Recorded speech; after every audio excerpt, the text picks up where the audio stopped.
it chapter by chapter, one bite at a time. So many adventures and mountains we can climb. Take it word for word, line by line, one bite at a time.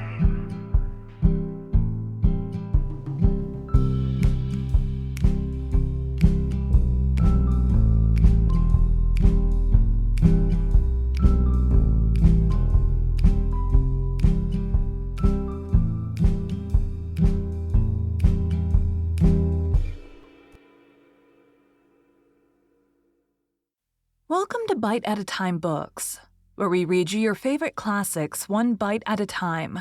My name is Bree Carlile, and I love to read, and wanted to share my passion with listeners like you. If you want to know what's coming next and vote on upcoming books, sign up for our newsletter at biteatatimebooks.com. You'll also find our new t-shirts in the shop. More to come with quotes from your favorite classic novels. Be sure to follow my show on your favorite podcast platform so you get all the new episodes.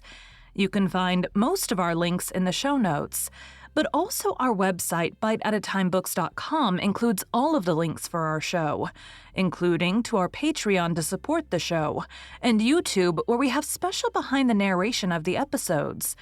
We're part of the Bite at a Time Books Productions Network.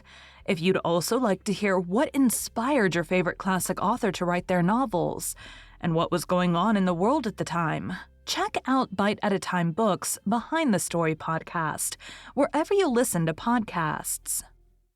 Today we'll be continuing Rilla of Ingleside by Lucy Maud Montgomery. Chapter 26. Susan has a proposal of marriage.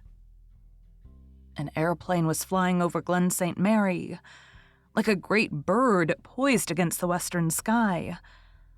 A sky so clear and of such a pale silvery yellow that it gave an impression of a vast wind-freshened space of freedom. The little group on the Ingleside lawn looked up at it with fascinated eyes, although it was by no means an unusual thing to see an occasional hovering plane that summer. Susan was always intensely excited. Who knew but that it might be Shirley away up there in the clouds, flying over to the island from Kingsport? But Shirley had gone overseas now, so Susan was not so keenly interested in this particular airplane and its pilot. Nevertheless, she looked at it with awe. "I wonder, Mrs. Doctor, dear," she said solemnly, "what the old folks down there in the graveyard would think if they could rise out of their graves for one moment and behold that sight. I'm sure my father would disapprove of it, for he was a man who did not believe in newfangled ideas of any sort. He always cut his grain with a reaping hook to the day of his death. A mower he would not have. What was good enough for his father was good enough for him, he used to say. I hope it is not unfilial to say that I think he was wrong in that point of view, but I'm not sure I go so far as to approve of aeroplanes, though they may be a military necessity. If the Almighty had meant us to fly, he would have provided us with wings. Since he did not, it is plain he meant us to stick to the solid earth. At any rate, you will never see me, Mrs. Doctor dear, cavorting through the sky in an aeroplane." "But you won't refuse to cavort a bit in Father's new automobile when it comes, will you, Susan?" teased Rilla. "I do not expect to trust my old bones in automobiles either," retorted Susan. "But I do not look upon them as some narrow-minded people do. Whiskers on the Moon says the government should be turned out of office for permitting them to run on the island at all. He foams at the mouth, they tell me, when he sees one. The other day he saw one coming along that narrow side road by his wheat field, and Whiskers bounded over the fence and stood right in the middle of the road with his pitchfork. The man in the machine was an agent of some kind, and Whiskers hates agents as much as he hates automobiles. He made the car come to a halt because there was not room to pass him on either side, and the agent could not actually run over him. And then he raised his pitchfork and shouted, 'Get out of this with your devil machine, or I will run this pitchfork clean through you.' And Mrs. Doctor dear, if you will believe me, that poor agent had to back his car clean out to Lowbridge Road nearly a mile, Whiskers following him every step, shaking his pitchfork and bellowing insults. Now, Mrs. Doctor dear, I call such conduct unreasonable, but all the same," added Susan with a sigh, "what with airplanes and automobiles and all the rest of it, this island is not what it used to be." The airplane soared and dipped and circled and soared again, until it became a mere speck far over the sunset hills. "With the majesty of pinion which the Theban eagles bear sailing with supreme dominion through the azure fields of air," quoted Anne Blythe dreamily. "I wonder," said Miss Oliver, "if humanity will be any happier because of airplanes. It seems to me that the sum of human happiness remains much the same from age to age, no matter how it may vary in distribution, and that all the many inventions neither lessen nor increase it." "After all, the kingdom of heaven is within you," said Mr. Meredith, gazing after the vanishing speck which symbolized man's latest victory in a world-old struggle. "It does not depend on material achievements and triumphs." "Nevertheless, an airplane is a fascinating thing," said the doctor. "It has always been one of humanity's favorite dreams. A dream of flying. Dream after dream comes true, or rather is made true by persevering effort. I should like to have a flight in an airplane myself." "Shirley wrote me that he was dreadfully disappointed in his first flight," said Rilla. "He had expected to experience the sensation of soaring up from the earth like a bird, and instead he just had the feeling that he wasn't moving at all, but that the earth was dropping away under him. And the first time he went up alone, he suddenly felt terribly homesick. He had never felt like that before. But all at once he said he felt as if he were adrift in space, and he had a wild desire to get back home to the old planet and the companionship of fellow creatures. He soon got over that feeling, but he says his first flight alone was a nightmare to him because of that dreadful sensation of ghastly loneliness." The airplane disappeared. The doctor threw back his head with a sigh. "When I've watched one of those birdmen out of sight, I come back to Earth with an odd feeling of being merely a crawling insect. Anne," he said, turning to his wife, "do you remember the first time I took you for a buggy ride in Avonlea? That night we went to the Carmody concert, the first fall you taught in Avonlea. I had our little black mare with the white star on her forehead in a shining brand new buggy, and I was the proudest fellow in the world, barring none. I suppose our grandson will be taking his sweetheart out quite casually for an evening fly in his airplane." "An airplane won't be as nice as little Silverspot was," said Anne. "A machine is simply a machine. But Silverspot? Why, she was a personality, Gilbert. A drive behind her had something in it that not even a flight among sunset clouds could have. No, I don't envy my grandson's sweetheart after all. Mr. Meredith is right. The kingdom of heaven, and of love, and of happiness doesn't depend on eternals." "Besides," said the doctor gravely, "our said grandson will have to give most of his attention to the airplane. He won't be able to let the reins lie on its back while he gazes into his lady's eyes. And I have an awful suspicion that you can't run an airplane with one arm. No." The doctor shook his head. "I believe I'd still prefer Silverspot after all." The Russian line broke again that summer, and Susan said bitterly that she had expected it ever since Kerensky had gone and got married. "Far be it from me to decry the holy state of matrimony, Mrs. Doctor dear, but I felt that when a man was running a revolution he had his hands full, and should have postponed marriage until a more fitting season. The Russians are done for this time, and there would be no sense in shutting our eyes to the fact. But have you seen Woodrow Wilson's reply to the Pope's peace proposals? It is magnificent. I really could not have expressed the rights of the matter better myself. I feel that I can forgive Wilson everything for it. He knows the meaning of words, and that you may tie to. Speaking of meanings, have you heard the latest story about Whiskers on the Moon, Mrs. Doctor dear? It seems he was over at Lowbridge Road School the other day and took a notion to examine the 4th class in spelling. They have the summer term there yet, you know, with the spring and fall vacations being rather backward people on that road. My niece Ella Baker goes to that school, and she it was who told me the story. The teacher was not feeling well, having a dreadful headache, and she went out to get a little fresh air while Mr. Pryor was examining the class. The children got along all right with the spelling, but when Whiskers began to question them about the meanings of the words they were all at sea because they had not learned them, Ella and the other big scholars felt terrible over it. They loved their teacher so. And it seems Mr. Pryor's brother, Abel Pryor, who is trustee of that school, is against her, and has been trying to turn the other trustees over to his way of thinking. And Ella and the rest were afraid that if the 4th class couldn't tell Whiskers the meanings of the words, he would think the teacher was no good and tell Abel so, and Abel would have a fine handle. But little Sandy Logan saved the situation. He is a homeboy, but he is as smart as a steel trap, and he sized up Whiskers on the moon right off. "What does anatomy mean?" Whiskers demanded. "A pain in your stomach," Sandy replied, quick as a flash and never batting an eyelid. Whiskers on the moon is a very ignorant man, Mrs. Doctor dear. He didn't know the meaning of the words himself, and he said, "Very good, very good." The class caught right on. At least 3 or 4 of the brighter ones did, and they kept up the fun.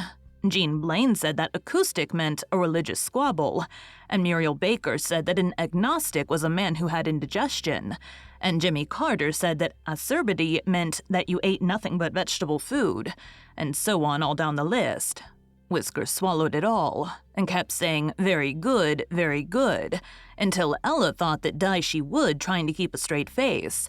When the teacher came in, Whiskers complimented her on the splendid understanding the children had of their lesson, and said he meant to tell the trustees what a jewel they had. It was very unusual, he said, to find a 4th class who could answer up so promptly when it came to explaining what words meant. He went off beaming. "But Ella told me this is a great secret, Mrs. Doctor dear, and we must keep it as such for the sake of the Lowbridge Road teacher. It would likely be the ruin of her chances of keeping the school if Whiskers should ever find out how he had been bamboozled."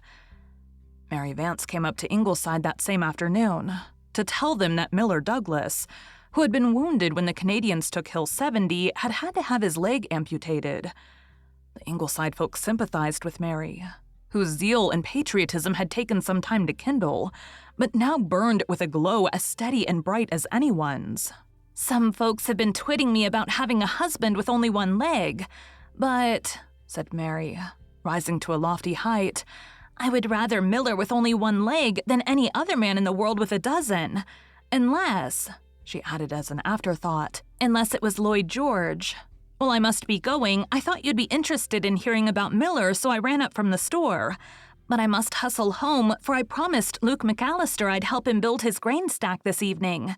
It's up to us girls to see that the harvest is got in, since the boys are so scarce. I've got overalls, and I can tell you they're real becoming. Mrs. Alec Douglas says they're indecent and shouldn't be allowed, and even Mrs. Elliott kinder looks askance at them. But bless you, the world moves, and anyhow, there's no fun for me like shocking Kitty Alec." "By the way, Father," said Rilla, "I'm going to take Jack Flagg's place in his father's store for a month. I promised him today that I would if you didn't object. Then he can help the farmers get the harvest in.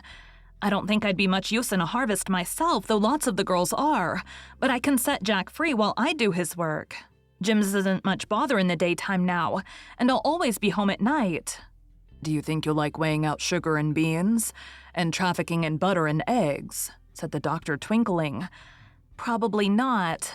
That isn't the question. It's just one way of doing my bit." So Rilla went behind Mr. Flagg's counter for a month, and Susan went into Albert Crawford's oat fields. "I'm as good as any of them yet," she said proudly. "Not a man of them can beat me when it comes to building a stack. When I offered to help, Albert looked doubtful. 'I'm afraid the work will be too hard for you,' he said. 'Try me for a day and see,' said I. 'I will do my darndest.'" None of the Ingleside folks spoke for just a moment. Their silence meant that they thought Susan's pluck in working out quite wonderful. But Susan mistook their meaning, and her sunburned face grew red. "This habit of swearing seems to be growing on me, Mrs. Doctor dear," she said apologetically. "To think that I should be acquiring it at my age. It is such a dreadful example to the young girls. I'm of the opinion it comes of reading the newspapers so much. They are so full of profanity, and they do not spell it with stars either, as used to be done in my young days. This war is demoralizing everybody." Susan, standing on a load of grain, her gray hair whipping in the breeze and her skirt kilted up to her knees for safety and convenience. No overalls for Susan, if you please. Neither a beautiful nor a romantic figure, but the spirit that animated her gaunt arms was the self-same one that captured Vimy Ridge and held the German legions back from Verdun. It is not the least likely, however, that this consideration was the one which appealed most strongly to Mr. Pryor when he drove past one afternoon and saw Susan pitching sheaves gamely. "Smart woman, that," he reflected. "Worth too many of a younger one yet. I might do worse. If Milgrave comes home alive, I'll lose Miranda, and hired housekeepers cost more than a wife and are liable to leave a man in the lurch any time. I'll think it over."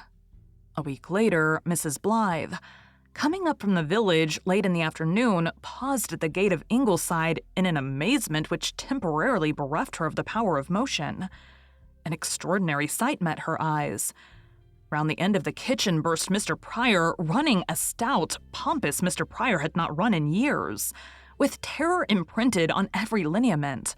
A terror quite justifiable, for behind him, like an avenging fate, came Susan, with a huge, smoking iron pot grasped in her hands, and an expression in her eye that boded ill to the object of her indignation if she should overtake him. Pursuer and pursued tore across the lawn. Mr. Pryor reached the gate a few feet ahead of Susan, wrenched it open, and fled down the road without a glance at the transfixed lady of Ingleside. "Susan?" gasped Anne. Susan halted in her mad career, set down her pot, and shook her fist after Mr. Pryor, who had not ceased to run, evidently believing that Susan was still full cry after him. "Susan? What does this mean?" demanded Anne, a little severely. "You may well ask that, Mrs. Doctor, dear," Susan replied wrathfully. "I've not been so upset in years. That pacifist has actually had the audacity to come up here, and in my own kitchen to ask me to marry him. Him!" Anne choked back a laugh. "But, Susan, couldn't you have found a less spectacular method of refusing him? Think what a gossip this would have made if anyone had been going past and had seen such a performance." "Indeed, Mrs. Doctor, dear, you are quite right. I did not think of it because I was quite past thinking rationally. I was just clean mad. Come in the house and I'll tell you all about it." Susan picked up her pot and marched into the kitchen, still trembling with wrathful excitement. She set her pot on the stove with a vicious thud. "Wait a moment until I open all the windows to air this kitchen well, Mrs. Doctor, dear. There, that is better. And I must wash my hands, too, because I shook hands with Whiskers on the Moon when he came in. Not that I wanted to, but when he stuck out his fat, oily hand, I did not know just what else to do at the moment. I had just finished my afternoon cleaning, and thanks be, everything was shining and spotless. And thought I, now that dye is boiling and we'll get my rug rags and have them nicely out the way before supper. Just then a shadow fell over the floor, and looking up I saw Whiskers on the Moon standing in the doorway, dressed up and looking as if he had just been starched and ironed. I shook hands with him as aforesaid, Mrs. Doctor, dear, and told him you and the doctor were both away. But he said, 'I've come to see you, Miss Baker.' I asked him to sit down for the sake of my own manners, and then I stood there right in the middle of the floor and gazed at him as contemptuously as I could. In spite of his brazen assurance, this seemed to rattle him a little, but he began trying to look sentimental at me out of his little piggy eyes, and all at once an awful suspicion flashed into my mind. Something told me, Mrs. Doctor, dear, that I was about to receive my first proposal. I have always thought that I would like to have just one offer of marriage to reject, so that I might be able to look other women in the face. But you will not hear me bragging of this. I consider it an insult, and if I could have thought of any way of preventing it, I would. But just then, Mrs. Doctor, dear, you will see I was at a disadvantage, being taken so completely by surprise. Some men, I am told, consider a little preliminary courting the proper thing before a proposal, if only to give fair warning of their intentions. But Whiskers on the Moon probably thought it was in any port in a storm for me, and that I would jump at him. Well, he is undeceived. Yes, he is undeceived, Mrs. Doctor, dear. I wonder if he has stopped running yet." "I understand that you don't feel flattered, Susan. But couldn't you have refused him a little more delicately than by chasing him off the premises in such a fashion?" "Well, maybe I might have, Mrs. Doctor, dear, and I intended to, but one remark he made aggravated me beyond my powers of endurance. If it had not been for that, I would not have chased him with my dye pot. I will tell you the whole interview. Whiskers sat down, as I have said, and right beside him on another chair Doc was lying. The animal was pretending to be asleep, but I knew very well he was not, for he has been Hyde all day and Hyde never sleeps. By the way, Mrs. Doctor dear, have you noticed that that cat is far oftener Hyde than Jekyll now? The more victories Germany wins, the Hyder he becomes. I leave you to draw your own conclusions from that. I suppose Whiskers thought he might curry favor with me by praising the creature, little dreaming what my real sentiments towards it were. So he stuck out his pudgy hand and stroked Mr. Hyde's back. "What a nice cat," he said.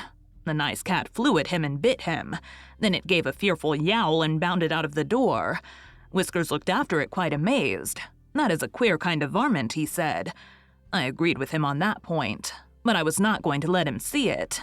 Besides, what business had he to call our cat a varmint? "It may be a varmint or it may not," I said, "but it knows the difference between a Canadian and a Hun." You would have thought, would you not, Mrs. Doctor dear, that a hint like that would have been enough for him, but it went no deeper than his skin. I saw him settling back quite comfortable as if for a good talk, and thought I, if there's anything coming, it may as well come soon and be done with, for with all these rags to dye before supper, I have no time to waste in flirting. So I spoke right out. "If you have anything particular to discuss with me, Mr. Pryor, I would feel obliged if you would mention it without loss of time, because I'm very busy this afternoon." He fairly beamed at me out of that circle of red whisker, and said, "You are a businesslike woman, and I agree with you. There's no use in wasting time beating around the bush. I came up here today to ask you to marry me." So there it was, Mrs. Doctor dear. I had a proposal at last, after waiting 64 years for one. I just glared at that presumptuous creature and I said, "I would not marry you if you were the last man on earth, Josiah Pryor. So there you have my answer, and you can take it away forthwith." You never saw a man so taken aback as he was, Mrs. Doctor dear. He was so flabbergasted that he just blurted out the truth. "Why, I thought you'd be only too glad to get a chance to be married," he said. That was when I lost my head, Mrs. Doctor dear. Do you think I had a good excuse when a Hun and a pacifist made such an insulting remark to me? "Go," I thundered, and I just caught up that iron pot. I could see that he thought I had suddenly gone insane, and I suppose he considered an iron pot full of boiling dye was a dangerous weapon in the hands of a lunatic. At any rate, he went and stood not upon the order of his going, as you saw for yourself, and I do not think we will see him back here proposing to us again in a hurry. No, I think he has learned that there is at least one single woman in Glen St. Mary who has no hankering to become Mrs. Whiskers on the Moon. Thank you for joining Bite at a Time Books today, while we read a bite of one of your favorite classics. Again, my name is Bree Carlile, and I hope you come back tomorrow for the next bite of Rilla of Ingleside. Don't forget to sign up for our newsletter at biteatatimebooks.com and check out the shop. You can check out the show notes or our website, biteatatimebooks.com, for the rest of the links for our show.